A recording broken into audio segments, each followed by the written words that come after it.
Hello and welcome, live from New Delhi. You're watching DD India News Hour, India's voice to the world. I'm Gautam Roy, and coming up in the next hour, it's curtains for campaigning in the sixth and penultimate round of polling in India's national elections. Leaders go all out on the last day in the contest to woo voters for 58 seats up for grabs on Saturday. Thousands gathered to bury Iran's President Ebrahim Raisi, his foreign minister and others killed in a helicopter crash. India's vice president and other foreign dignitaries attend the memorial service in Tehran. China launches two-day military drills around Taiwan to punish the self-ruled island's alleged separatist acts. Taiwan's new president, Lai, pledges to defend its freedom, condemning China's act. And UK Prime Minister Rishi Sunak and opposition leader Keir Starmer kick off their campaigns after the announcement of the 4th of July national polls.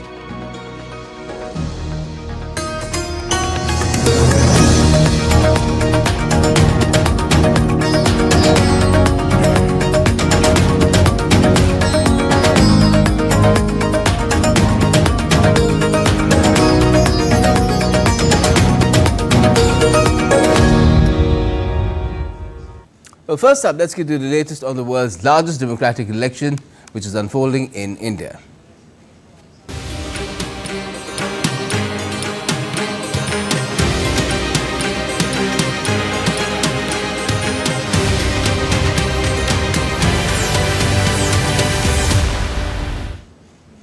Campaigning for the sixth phase of Lok Sabha elections has ended today.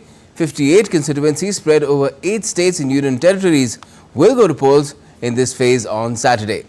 Political heavyweights of various parties have left no stone unturned in wooing voters till the last day of campaigning. The high-pitched campaign for the sixth phase of Lok Sabha elections came to an end on Thursday evening. 58 parliamentary constituencies spread over 8 states and union territories will go to polls in this phase on Saturday. These include 8 seats in Bihar, all 10 seats in Haryana, 1 seat in Jammu and Kashmir, 4 in Jharkhand, all 7 seats in Delhi, 6 in Odisha, 14 in Uttar Pradesh and 8 in West Bengal. Prime Minister addressed a public gathering in Haryana's Bhiwani. He said the drum of India Alliance has burst in just 5 phases and that's why they are now crying and accusing the Election Commission. Prime Minister also addressed a party rally in Patiala town of Punjab amid tight security arrangements.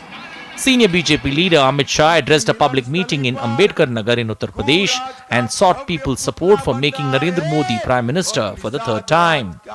Congress General Secretary Priyanka Gandhi held a roadshow in Sirsa district of Haryana, while party leader Rahul Gandhi held a public rally in East Delhi's Dilshad Garden. On the other hand, Maharashtra Deputy Chief Minister Devendra Fadnavis also campaigned in Delhi and claimed that BJP will win all 7 seats in the capital. Samajwadi Party Chief Akhilesh Yadav addressed several public meetings in Uttar Pradesh. Addressing a rally in Jaunpur, he said people are angry because BJP did not fulfill any promises it made. In Bihar, former Bihar Chief Minister and RJD leader Rabri Devi campaigned in Patliputra Lok Sabha constituency and sought vote for a party. All prominent leaders and star campaigners of national parties were on the ground on the last day of campaigning to woo the voters. As many as 889 candidates are in the fray from 58 Lok Sabha constituencies going to polls on Saturday. Bureau Report, DD India. Now, as India enjoys the right to franchise in the ongoing parliamentary polls, the heavy cost which was paid to achieve freedom against the colonial rule can't be ignored. Midnapur in the Indian state of West Bengal was the epicenter of the revolution. But has the great sacrifice gone waste? DD India's Vishal Barrister finds out in this special report. Standing tall in the narrow bylanes of Midnapur, this is the statue of Khudiram Bose, the youngest martyr of India's freedom movement. A memorial in his name carefully preserves the history of Khudiram's sacrifice and Bengal's rebellion against the British Raj. Young Khudiram was provided the country-made bomb by the revolutionary Hem Chandra Kanungo. इधर खुदीराम का फांसी का वर्णन इधर है 1908 11 अगस्त, जिसका बम का formula में वो बम बनाया, उनका नाम था Hemchandra Kanungo. He was the eminent leader at that time. उन्होंने टेक्नोलॉजी दिया कैसे बम बनाता है, वो उसी का टेक्नोलॉजी में वो बम बनाया था. Born on 3rd December 1889, Khudiram was an Indian nationalist from Bengal Presidency who opposed the British rule of India. For his role in Muzaffar conspiracy case, 18-year-old Khudiram was hanged to death on 11th August 1908.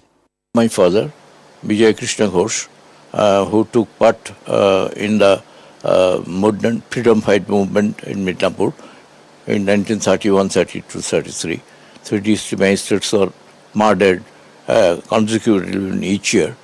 But I'm sorry that their dreams have not been fulfilled because Midnapur is still suffering from poverty, and the people, they are sorry that they have not been paid properly after independence what they deserved. It all began in 1905 with the division of Bengal on communal lines by the British. The eastern part is now called Bangladesh. Nobel laureate Rabindranath Tagore protested the move by celebrating Raksha Bandhan. Hindus and Muslims from both sides tied Rakhi on each other's hand to express solidarity and brotherhood. Midnapur has a rich history of Bengal's struggle against the might of Britishers. 3 district magistrates in Midnapur were killed by the revolutionaries, as 84-year-old Kumaresh narrates. His father, a revolutionary, was involved in one of the district magistrates' murder. I have retired 15 years from as principal from a girls' high secondary school in Midnapur town. And so still Midnapur need women empowerment. This museum highlights the Great Famine of Bengal and the miseries of the people that sparked off Quit India movement in 1942. 20 sculpture in the memorial highlight the role of Midnapur in the freedom movement of India. This sculpture in the museum shows the agony of the people of Bengal, which is also known as the Great Famine of Bengal across the world. It sparked off the Quit India movement against the Britishers. Today, me and you who are celebrating the festival of democracy is all because of these martyrs, especially Khudiram Bose, who was the youngest in the line at the age of 18 years. He laid down his life for his motherland. With cameraman Piyush in Midnapur, this is Vishal Baristo for DD India. Let me now take you across to DD India's Divika Mahato, who's joining us from Jaunpur in Uttar Pradesh, and my colleague Anil Thomas, who's in the newsroom. First, to you, Divika. How is Jaunpur reflecting the larger contest taking place across India's state with the largest number of seats in Parliament? Talk about election. No, 8 seats have always been up for fray in this particular Lok Sabha elections, and Jaunpur along with Azamgarh are 2 important constituencies. Now there is an interesting fight in both the areas, in both the cities. First, let's talk about Jaunpur. When we talk about Jaunpur, this is a 3-corner fight between the BSP, the SP and the BJP, and all 3 candidates are putting their best foot forward. But having known the legacy, having known the history of this place, which is always dominated by either BSP or SP, BJP has got to do a lot of hard work here, and the similar scene was seen and witnessed in Azamgarh as well. And when we talked to the people of Jaunpur today, they said they've got many issues, because when we talk about that, how is it going to change the entire landscape of the country, and especially how Jaunpur is important, what they want is first that the terror tag should be completely removed from this place, because they want to see development, they want to see more job opportunities,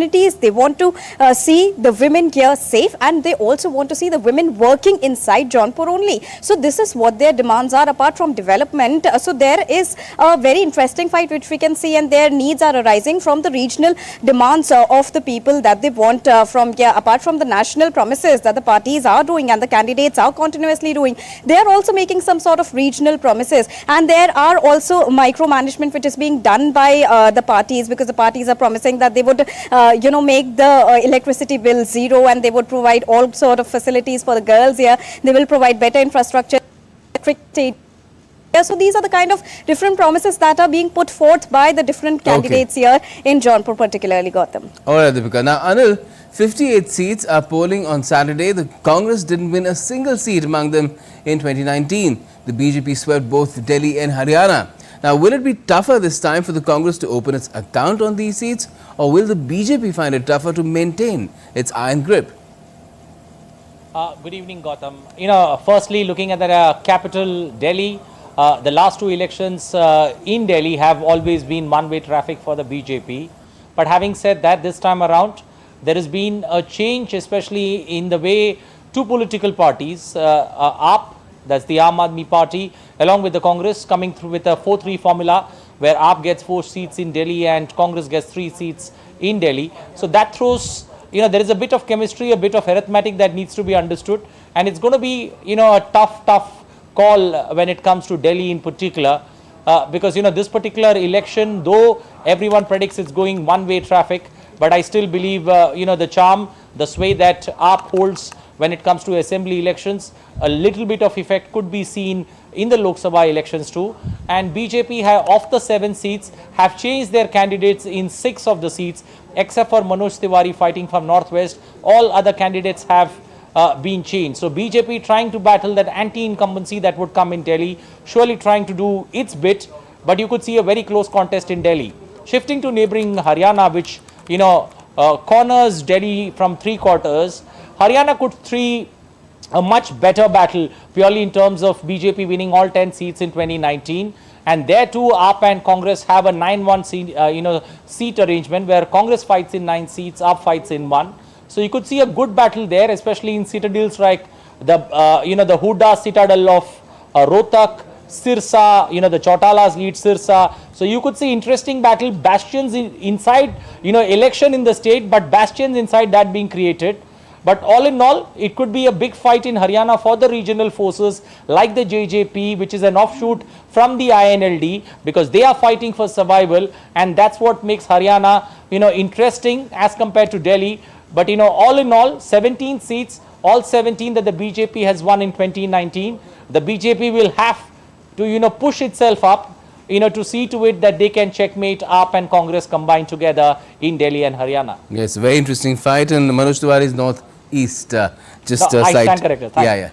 Now, Deepika, what can you tell us about the top concerns of Jaunpur's voters, and how are the contesting parties promising to address them? When we talked, I actually had a word with many of the local people here, many of the female shopkeepers also who are running old shops. We also talked with the old, like senior citizen voters also here, and all of them, like most of them have to say here, because this is a community which is a mix of both Hindu and Muslim. So both the factions are here. This is largely dominated by Yadavs, but it is a mix of both. When we talked to them, they said that we want development. Development is their basic agenda that they need. We also moved on and talked to many of the vendors, the local street side vendors, and they said they want home for themselves. They want homes, shelters for poor people, and apart from that, there were people who were demanding security in terms of basic minimum facility or basic minimum guarantee which can be provided to them. But then we moved on further and we talked to few Muslim voters also, and they said that everything has been provided by the government, and what they are now expecting is the market to open up in a better way, because after the lockdown, COVID-19 lockdown,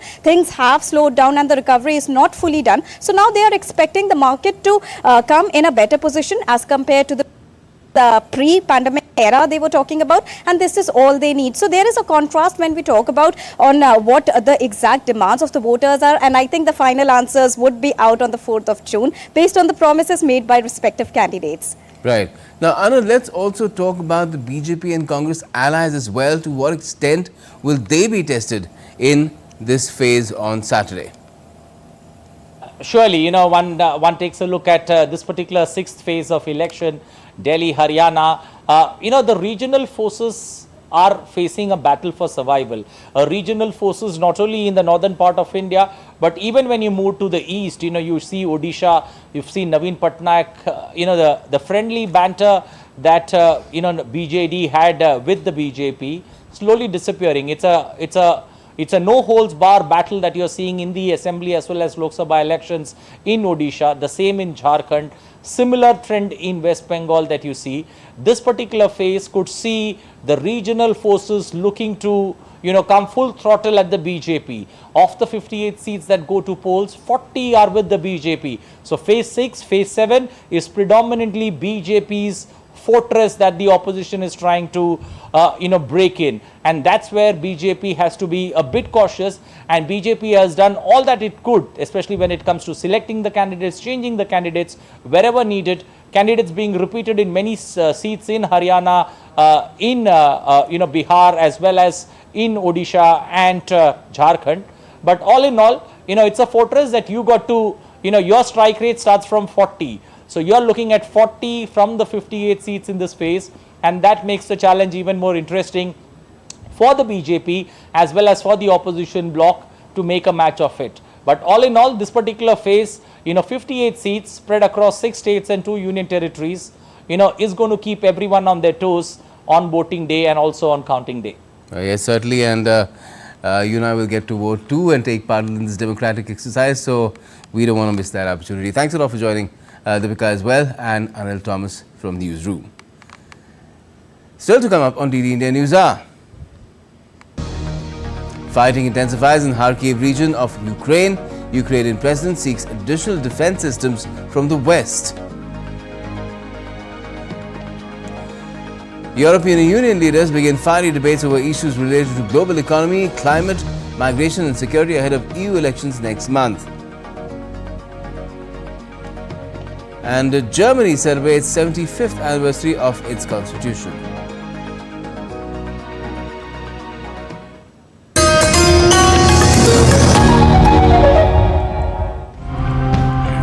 There is enormous power in people's narratives, especially when they tell their own story. We meet some people and communities who tell us how it is done. Anything hazardous to humans is dumped here in North Chennai. We need to tell these stories because we are the ones who are affected by it. Delhi Metro's philosophy is very clear. We want to generate non-conventional energy. Apart from whatever is supplied by the grid, we want to generate a lot of energy through solar sources. The benefit of running an MRF is that it protects me from the rain and harsh conditions outdoors. Work goes on even in hot weather and during the rainy season. India is one of the climate swing states. We have to get India right to get emissions and to be able to really combat climate change.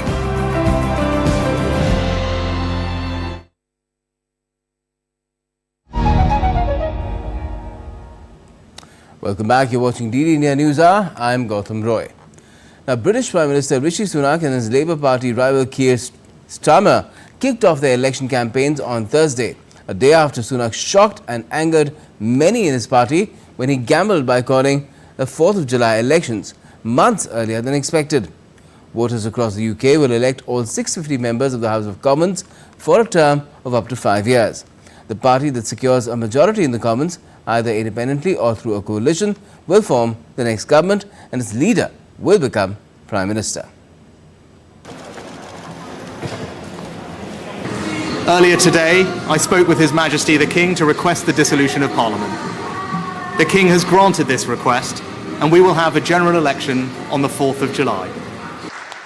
Just after this big announcement, political leaders hit the campaign trail. British Prime Minister Rishi Sunak and his Labour Party rival Keir Starmer kicked off their election campaigns on Thursday. In a televised interview, Sunak spoke of his plans on how to revive the economy. When it comes to the economy, we've got a plan to cut people's taxes. We've cut them by £900 and raised the state pension by £900 to give people that financial security, to reward their hard work. The Labour Party doesn't believe in those things. It's opposing these tax cuts. There's a very clear difference on offer at this election. He expects to see flights taking asylum seekers to Rwanda by July. So I've got a clear plan. You've already seen, hopefully, some pictures in the papers and on telly. We've started detaining people. I can tell you the flights are booked for July, airfield's on standby, the escorts are ready, the caseworkers are churning through everything. So all that is happening. Leader of Britain's opposition Labour Party, Keir Starmer, also kicked off his election campaign on Thursday, arguing that only his party can snap the country out of its economic and political malaise. Starmer addressed supporters at the Gillingham Football Club in Kent. If you want change, you have to vote for it. And if you vote Labour, it's a vote to stop the chaos, it's a vote to turn the page, and it's a vote to rebuild our country together.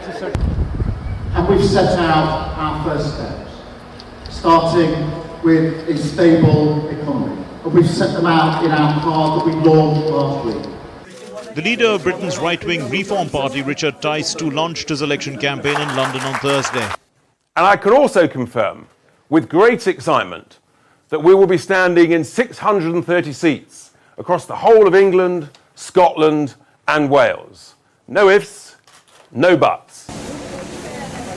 On a rainy day, Londoners welcomed the news of another general election.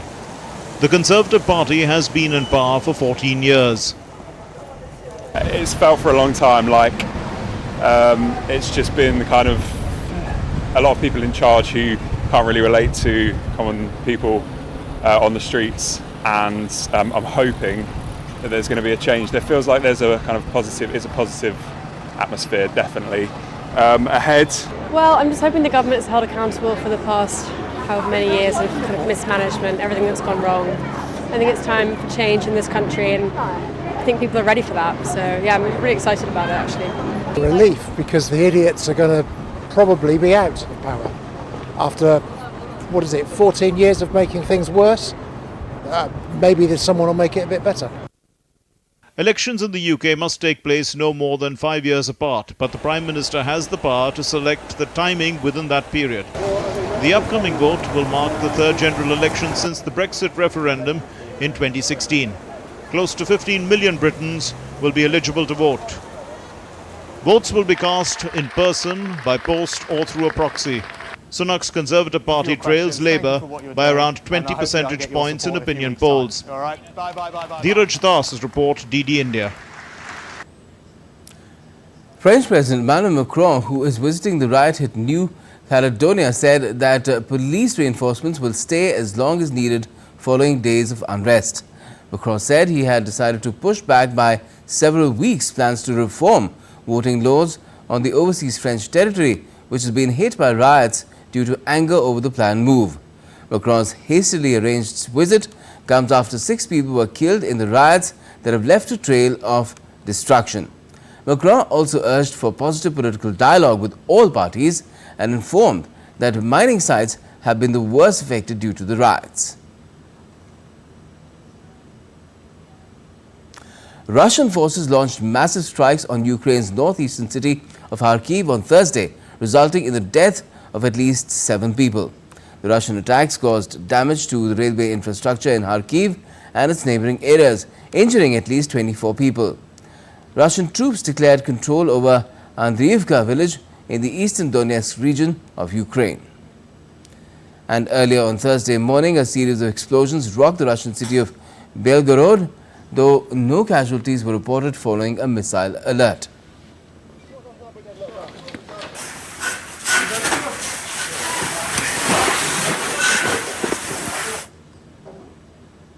Thousands of mourners filled Iranian streets on Thursday for the funeral of its late President Ebrahim Raisi, who was killed 4 days ago in a helicopter crash. The late president's body was flown to the holy city of Mashhad in the northeastern part and was laid to rest there. DD India's Faiz Khan gets us this detailed report.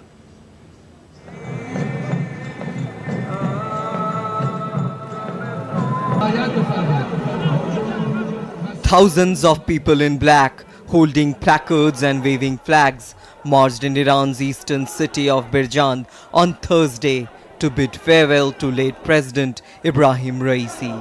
A semi-truck bore his casket down the street, with mourners reaching out to touch it and tossing scarves to be placed against it for a blessing. The mortal remains of late Iranian President Ebrahim Raisi reached its final resting place in Mashhad on Thursday, where the president was born. The bodies of Raisi and others who were killed in a helicopter crash in Iran's northwestern province last Sunday. Similar visuals were seen in south of the capital Tehran when the body of Iranian Foreign Minister Hossein Amir-Abdollahian reached its final resting place.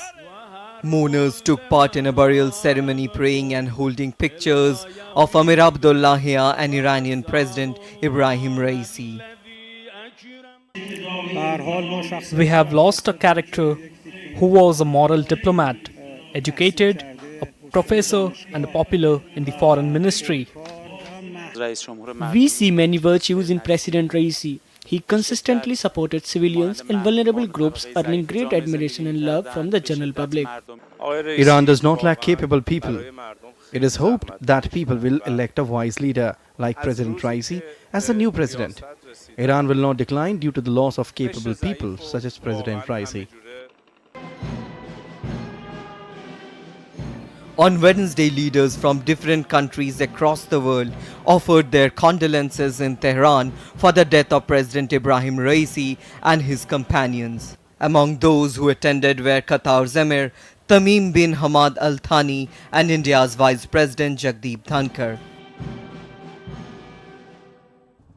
The death of the president came at a time of deepening crisis between the clerical leadership and society at large over issues from tightening social and political controls to economic hardships in Iran. Faiz Khan's report for DD India. Let's now take a look at some of the other updates coming in from around the world. Leading candidates for EU elections arrived at the European Parliament on Thursday to argue their ideas on the future of Europe in a live debate. Climate, migration and security are the main issues expected to be tackled. The debate, organized by the European Broadcasting Union, is taking place in the run-up to the EU elections starting on the 6th of June till the 9th, when around 370 million voters will head to the polls across the 27 member states.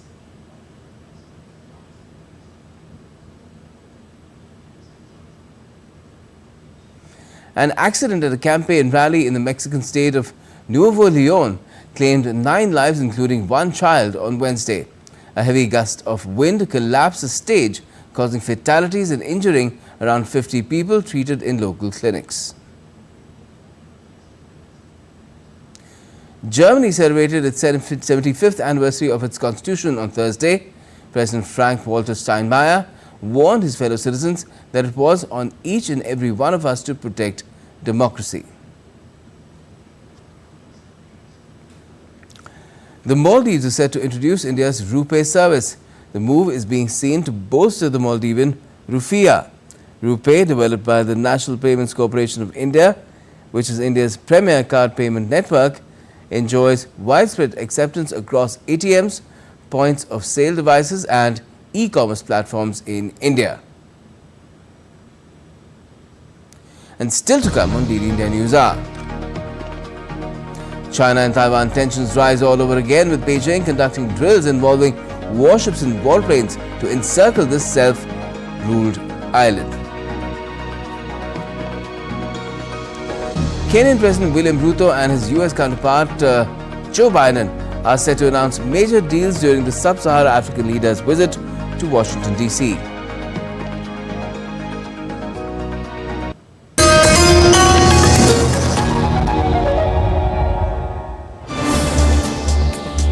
Voice of a rising aspirational world. Stories of challenges, struggles and accomplishment. A world battling conflict, hunger and poverty. Embracing growth, development, science and technology. A voice of progress, a voice of unity. Watch Voice of the Global South with me, Akshay Dongre, only on DD India.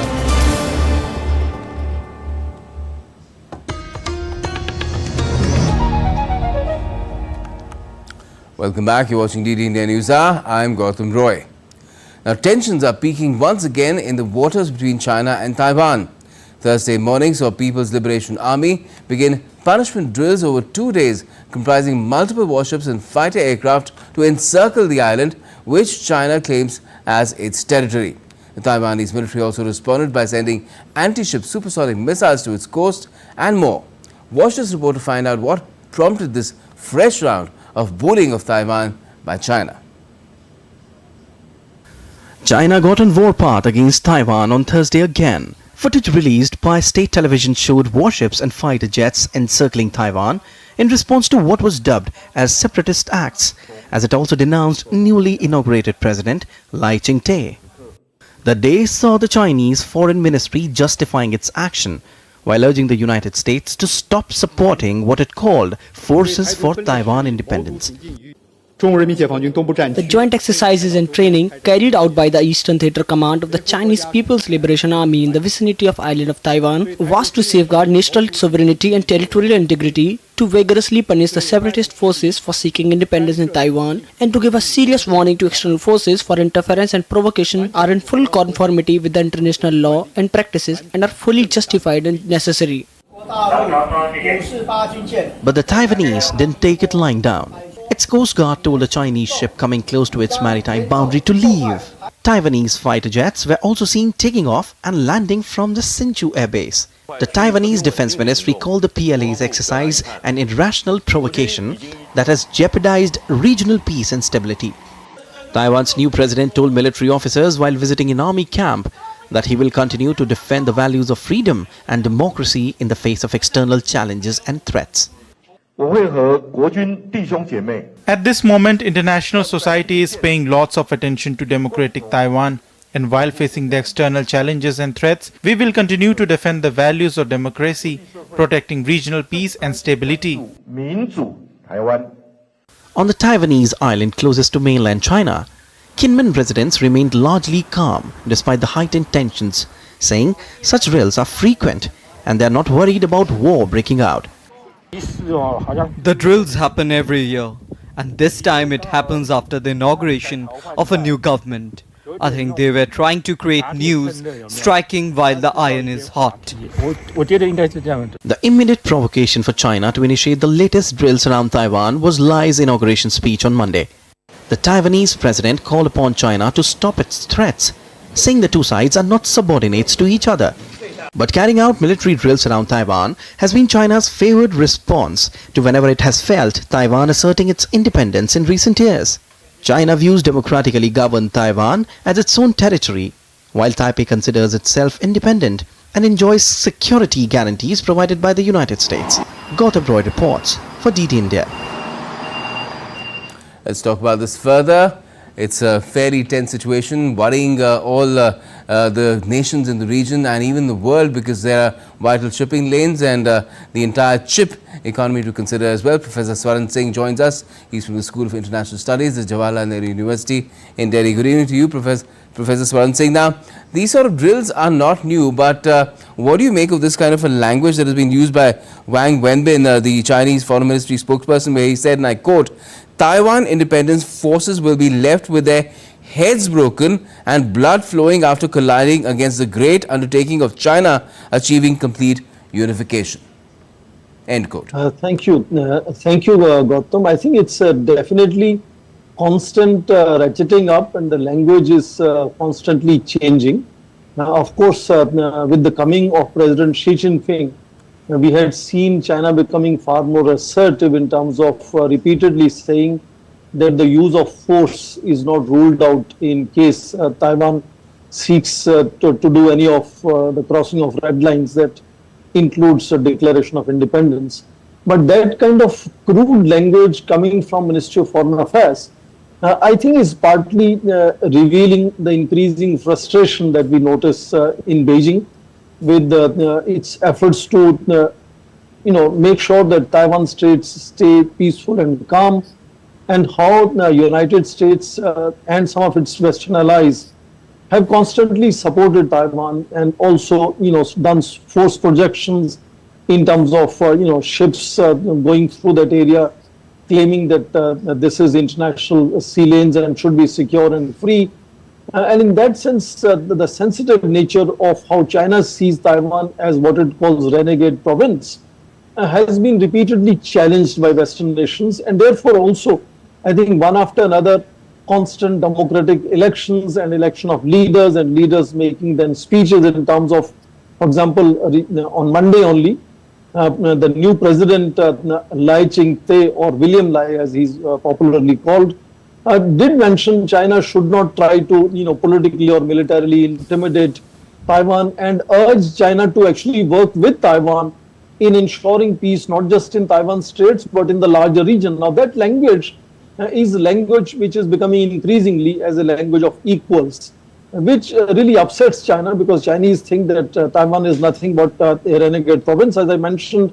So these repeated showcasing of popular elections, support inside and support from several Western nations led by United States, particularly their 2022 Taiwan Policy Act, has over a period of time created far more greater frustration, especially the commitment under Taiwan Policy Act that United States will supply $4.5 billion worth of military assistance to Taiwan is reflecting that angst, anxiety, and I think that language should have been really not the language to be used, not from Ministry of External Affairs, Ministry of Foreign Affairs. But if that language is being used, I think that really betrays the frustration that is more and more visible in Beijing. And what do you make of the fact that it's also being said that this exercise that China has launched for 2 days on Thursday, which is today, is it's going further than previous exercises as well, because it involves a complete encirclement of not only Taiwan, the main island, but also the smaller islands that are closer to the Chinese mainland as well. Indeed. In fact, when Nancy Pelosi had visited Taiwan in August of 2022, China had kind of showcased what was called then the largest military exercise in Taiwan Straits. Now, what is new in this exercise, which is now going on for last 2 days onwards, is how the complete encirclement, because much of the strategic defense of Taiwan is on its eastern coast, which also anticipates that potentially in a situation of actual war, maybe some kind of supplies to come to Taiwan will be only possible through eastern coast of Taiwan, from Japan and possibly from United States. Now a complete encirclement of including force projection on the eastern coast of Taiwan, not just in Taiwan Straits, and of course in all the smaller various islands that you mentioned, for example, Penghu or Kinmen or Matsu Islands, which are closer to Chinese mainland area, is a reflection of no longer the focus being a blockade, which was the focus seen in 2022 August, but actual, I think, much more aggressive, offensive kind of exercise, which is completely closing any access of any kind to Taiwan Straits entirely in that sense. So the nature of the exercise in this case has changed from blockade to offensive kind of an exercise, which definitely will worry people in Taiwan. And I think there is going to be some kind of a response in strengthening their defense, which is already, of course, a top priority in Taiwan's case. But this was perhaps not a proportionate response to the speech that the new president made in Taiwan on Monday, on 20th. The response seems little out of proportion in that sense. And to me, that needs an explanation why it is not a measured response, both in terms of the total exercise and the language that you mentioned of the spokesperson from Foreign Affairs. So I think there is something other than simply the normal progression of China's gradually, kind of tightening the nose around Taiwan. There is something more. Would you say, Professor Singh, that when China launches such exercises and the manner in which it has carried out this particular exercise forward, is it not simply testing Taiwan, its resolve and its defenses, but even the US? I will actually put my neck out and say I think it is much more to check the resolve of United States than Taiwan, because Taiwan, as we know, shares a very, very intense economic, political, social relationship with mainland China also. despite tensions. For example, in last 30 years itself, Taiwan has invested more than $200 billion in mainland China, nearly 500,000 projects, big and small. Their bilateral trade also is over a period of time flourishing, crossing now $200 billion annually. So Taiwan has a very different kind of relationship of both angst, anxiety, irritations, but also engagement. So therefore, for me, it seems Chinese would like to do this force projection much more to check the resolve of United States, which is now in the thick of presidential elections. And we have also noticed over a period of time, way back from mid-1990s, that United States has also kind of been much more conscious of how far it will support Taiwan, looking at how the Chinese are likely to respond. So to me, it is part of the larger US-China contestations, where both sides are kind of ratcheting up things, using Taiwan, shall we say, as a ping-pong ball in that sense. And many Taiwanese increasingly get that sense also, that they are increasingly also having a sense of becoming the victims of increasing tensions between United States and China.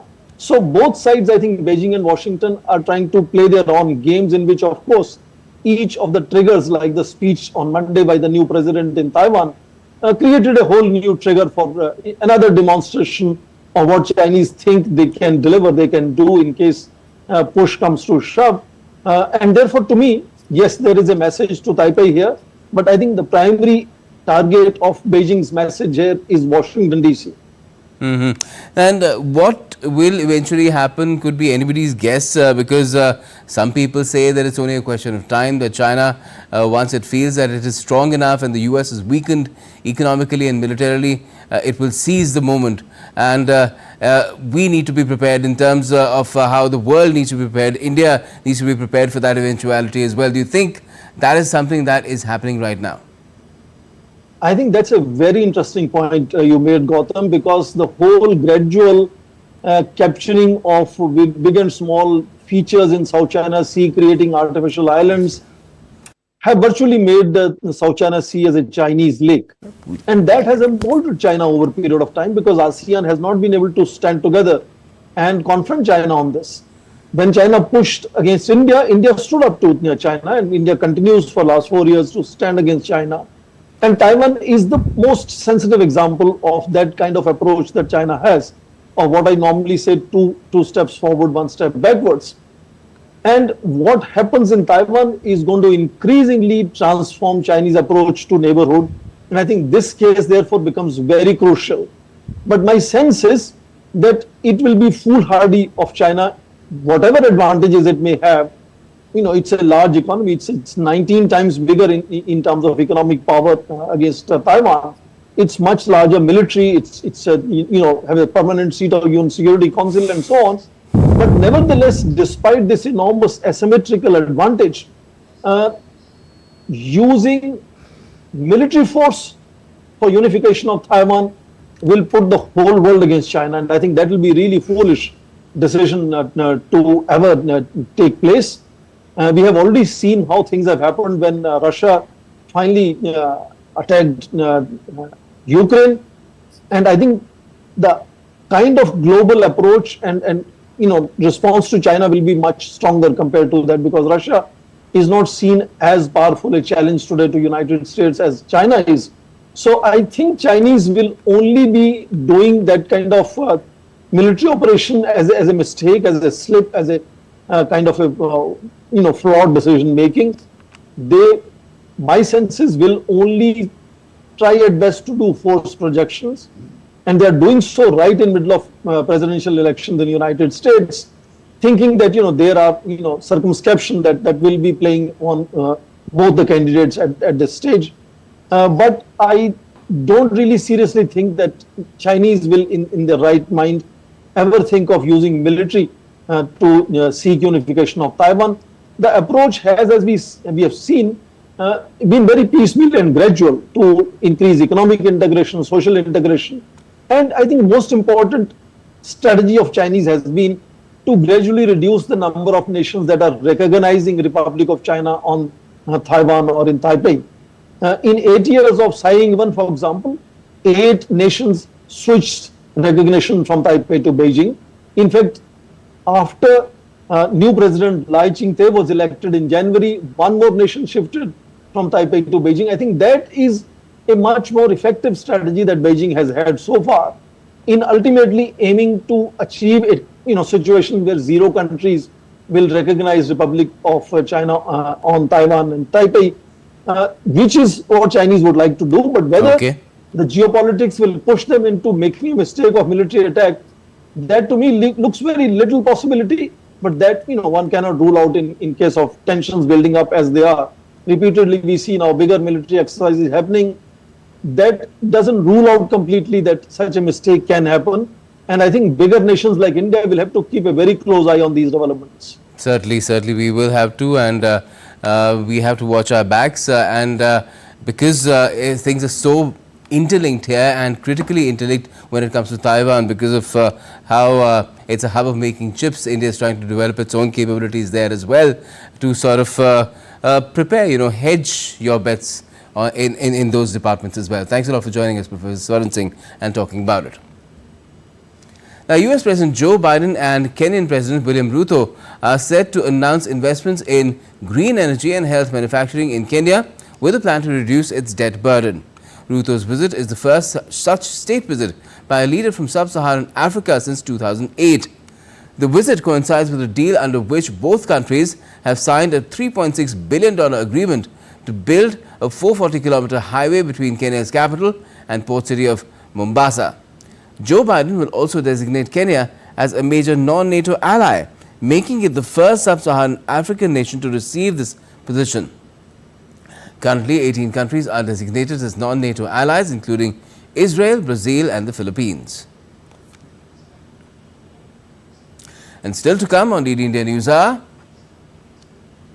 Thursday is a big day for India at the 77th Cannes Film Festival.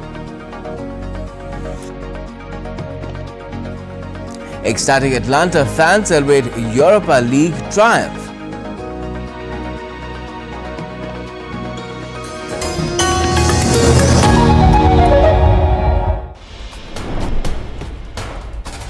Wherever news breaks, whatever it takes. Connecting corners, cutting across continents. Stories that matter from across the globe. Accurate, authentic journalism that serves you right. From politics to glamour, from sports to world affairs, with a fusion of aesthetics and substance. Introducing news in a new avatar. Experience the world through a new lens. Stay tuned to DD India for an exciting journey beyond borders.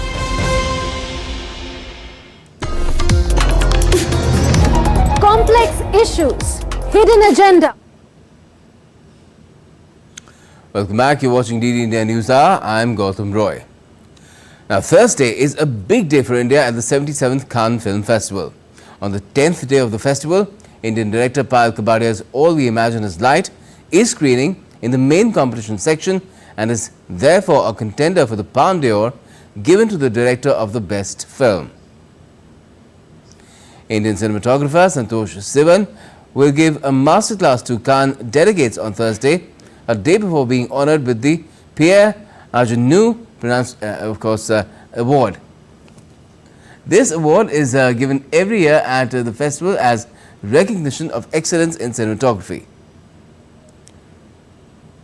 The winner under the La Cinef section of the festival will be announced on Thursday as well. In this particular section, FTII student Chidananda Naik's short film Sunflowers Were the First Ones to Know is competing against 17 other films.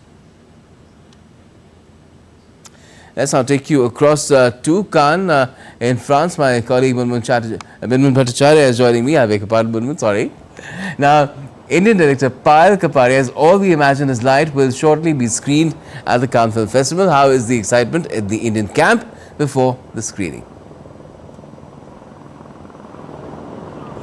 Yes, good evening to you, Gautam there. Well, the countdown is well and truly on. In less than 4 hours from now, the screening will start of All We Imagine As Light. Now, this is extremely important for India as a year in the Cannes Film Festival, because after 30 years, an Indian film is competing for the prestigious Palme d'Or award. And this award is given to the director of the best film. The awards will be known on the 25th of May. So to know the winner, we have to wait for another 48 hours. But we are all standing by for that moment when the cast and crew of All We Imagine Is Light, led by its director, Payal Kapadia, are going to walk the red carpet ahead of the screening. Having said that, to tell you a little about the film, this is an Indo-French co-production, and this has taken benefit of an incentive scheme of the Government of India, under which 40% cashback of the production costs incurred is allowed. This film has been shot entirely in India, in Mumbai and Ratnagiri, and this is about two nurses from Kerala who are working in a nursing home in Mumbai, and the more we'll know about the plot and the story only after the first screening takes place here. Having said that, Payal Kapadia is not new to Cannes, because she was the winner of the Best Documentary Award in 2021 for her documentary A Night of Knowing Nothing. She won the Golden Eye Award then, and 7 years back, during the 70th edition of the Cannes Film Festival, we saw her film Afternoon Clouds making it among the films that were screened here. So Afternoon Clouds was selected for screening at the Cannes Film Festival that year. She is the daughter of one of those first generation of video artists that India has had, and her works are exhibited around the world in galleries. There is the Museum of Modern Art in New York also, where her mother's works have been portrayed. So she is a celebrated director. She's both a director as well as writer for all her three films that we've spoken of. She's written the script as well as directed. And I spoke to Chaya Kadam also, who said that she exactly knows what she wants from the film, and perhaps that is the reason why she's made it to the main competition section so far. Terrific. Let's give 2 thumbs up to Payal and hope that she wins. Now, also, is the stage set for the award ceremony on Friday as well, where Santosh Sivan will be honoured? Oh yes, there was a masterclass, Gautam, that was given by Santosh Sivan, the ace cinematographer. He will become the first ever Asian to be honoured with the Pia Anjaneyou Award. Anjaneyou is a brand name that is associated with Cine Lenses. For the last 11 years, it's been associated with the Cannes Film Festival, and Santosh Sivan is going to be the 11th recipient of this award. Having said that, during the masterclass, we saw him speak about his journey as a cinematographer, his early years, the influences that he had, of the paintings that were brought home by his grandmother, who used to work in the Travancore Palace. Those were mythological paintings by famous artists who also used to work in the Travancore Palace, Raja Ravi Verma, and how that was an initial influence on him, and then how his father, still photographer's work, also influenced him, how he developed interest in traveling as well as Indian culture, and then how he went on to study in FTII, where he understood the finer aspects of technology, of world cinema as a whole, and of cinematography. And then he's traveled all around the world. He's taught tribal children the various aspects of photography and black and white processing. He runs a traveling school, by the way, and he's not just a cinematographer now. He's, by the way, been a cinematographer in more than 55 feature films and more than 50 documentaries already, but he's also directed 17 films. He's worked with the likes of Shah Rukh Khan, with the likes of M.F. Hussain, and he came up with The Terrorist, which was the first film that he directed after the 3 children's movies that he had directed. And that was, of course, shown in film festivals around the world. Even Ashoka was showcased in film festivals in different parts of the world. So all in all, he is an iconic cinematographer. We spoke to Preeti Zinta also yesterday about her experience of working with Santosh Sivan, and he said that he is really very quick on the reflexes, and his art essentially stands apart, and that's what basically he's a very distinguished cinematographer, and the world recognizes that, and a reflection of that will be here tomorrow when he'll be awarded with the Pia Anjaneyou Award. Well, let's hope it's a stellar event and a more international recognition for India in this particular sphere of art and entertainment, which is a huge potentially growing market for Indian films abroad as well. So let's hope that recognition pushes that cause further as well. Thanks a lot for joining us, Munman Bhattacharya from Cannes.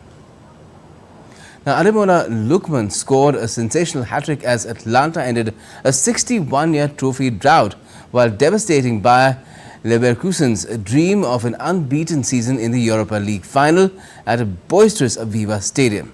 More in this report. Atalanta became the first time Europa League champions, ending German champions Bayern Leverkusen's remarkable unbeaten streak, ending their dream of securing a treble. This is just Atalanta's second major trophy in their 117-year history. Lookman, who struggled to establish himself in the English Premier League with Everton, Fulham and Leicester City before reviving his career in Italy under Atalanta coach Gianpiero Gasperini, struck twice inside the first 26 minutes before sealing the win 15 minutes from full time. I've always had the confidence in my ability to, to create, to score goals, to help my teammates, assist them. In the past 2 years, like I said, I've been able to take my game to a new level and been able to show that on a more consistent basis. This is just the beginning. I hope for more nights like this and just hope to progress and to get better and better. The victory ended Gasperini's own 2-decade-long pursuit of major silverware as his side totally outmatched Xabi Alonso's formidable Leverkusen side, or Never Loosen as they had been dubbed after going an incredible 51 games unbeaten. Atlanta fans who came to see the match were euphoric on Atlanta's victory. It's an historic win. It's crazy. It's unbelievable, guys. It's not describable. We cannot even believe we won. We're still trying to figure out how this happened. After Leverkusen, he was unbeaten for 50 matches. So we're very happy we were the one who beat them. Thousands of jubilant Atlanta fans also gathered in Bergamo to celebrate their side's first Europa League title. This defeat ended Leverkusen's 51-game unbeaten run this season across all competitions. They had claimed 42 wins and 9 draws before tonight's defeat. Leverkusen, who scored 143 goals this season, have conceded 42 after letting in 3 in this game. They became the first team to go unbeaten in a Bundesliga season. On the other hand, this win ended Atlanta's 61-year trophy drought. Sports Desk, DD India. And so we have in this edition of DD India News Hour, but do let us know your thoughts on the news of the day. And for those on the go, you can get all the latest news and updates from India across the world on the DD India mobile app. The app is available on both Android and iOS platforms. You can scan the QR code on the screen to download the app now. We'll be back with more news and updates as a break here on DD India. I'm Gautam Roy, and from all of us here in Delhi, thanks for watching DD India News Hour.